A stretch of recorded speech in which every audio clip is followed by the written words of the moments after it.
So, we're about to dive into a document that's over 1,500 years old, but honestly, it might be one of the most relevant things you hear about all week.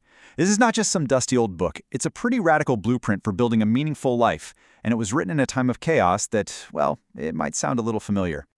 I mean, it's a question we're all asking, right? When the world feels like it's spinning out of control and you're being pulled in a million different directions, how do you find your center? How do you actually build a life that has real purpose, something that feels like it's going to last?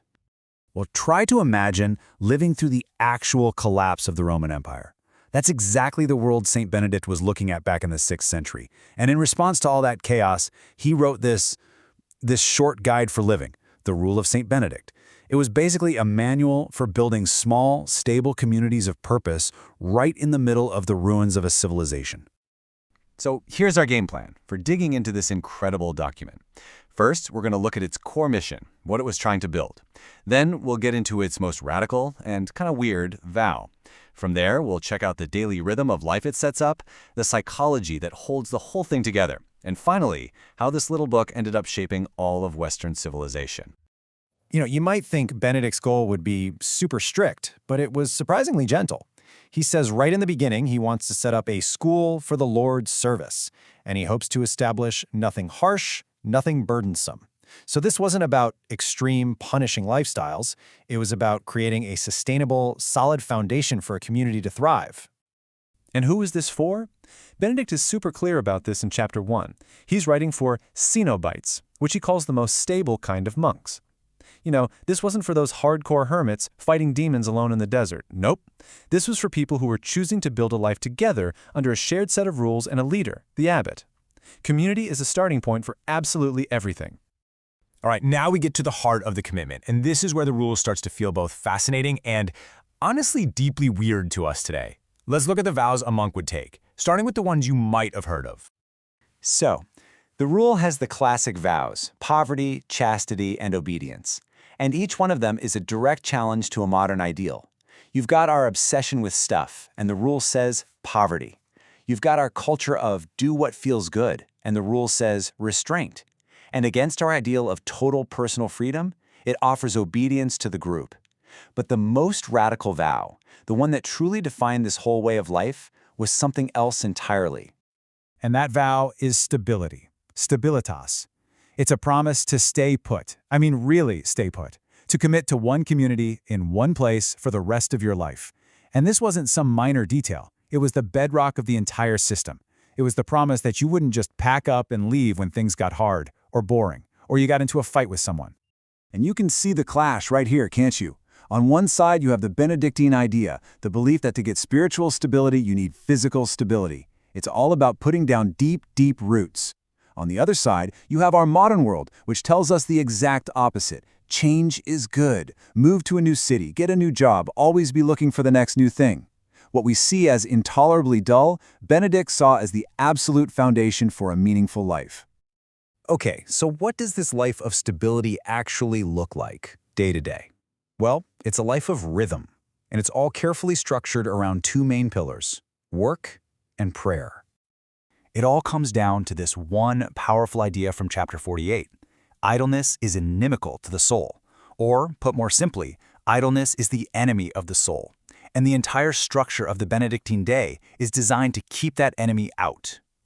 The whole day was held up by these two pillars. First, there was the Opus Dei, which means work of God.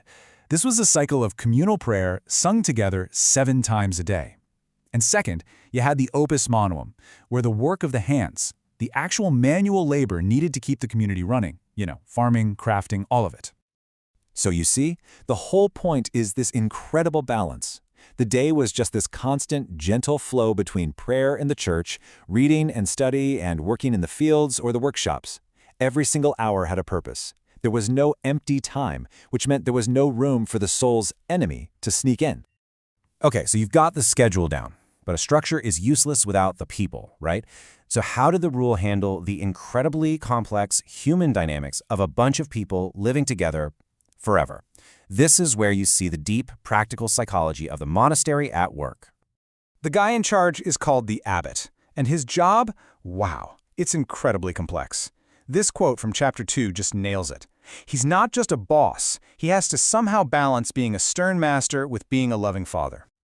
And the rule hammers this point home again and again. The abbot's authority is presented as this heavy, heavy burden of responsibility. He's a wise physician who, in the end, has to answer to God for every single soul in this community. His power isn't for his own benefit. It's for the health of everyone else. He's a steward, not some tyrant.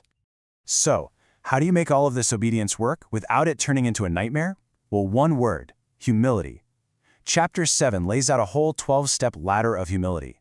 You can think of it as a workout program for your ego. As you can see from just these first few steps, it's all about moving away from your own self-will towards obedience and patience, all for the good of the community.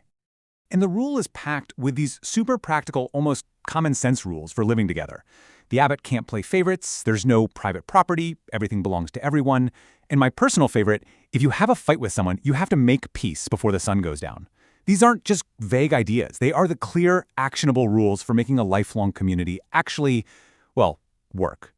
So, okay, we have this short, practical rule book for a handful of communities way back in 6th century Italy. Big deal, right? Well, yeah, it became a huge deal. It's really that simple. This little book became the blueprint. For the next 1,000 years, thousands of monasteries all across Europe were founded on the principles laid out right here in the Rule of Saint Benedict. It basically provided the operating system for a massive network of communities. Just let that sink in for a second. For over 1,500 years, this one document has been actively used to shape people's lives and build communities. There are very, very few texts in human history that have that kind of staying power. And the impact of these little communities was just massive. Because they were stable and because their days were balanced between prayer, work, and reading, these monasteries became the libraries and the universities of the early Middle Ages. They were the ones who painstakingly copied and preserved the texts of the ancient world, basically sheltering knowledge through centuries of chaos. And I think this quote from Cardinal Newman just nails the whole spirit of it. The goal wasn't some grand 5-year plan for changing the world. It was simply about doing the day's work, the next right thing, and doing it faithfully. The focus was totally on the process, not on some distant outcome. And that's what brings it all back to us, right here, right now. We live in an age that tells us to constantly strive, to hustle, to optimize, to plan for a future that's always just a little bit out of reach. The Rule of Saint Benedict offers this radical alternative, to find purpose not in some grand ambition, but in the steady, rhythmic, and meaningful work of today. It's a 1,500-year-old question that feels more urgent than ever.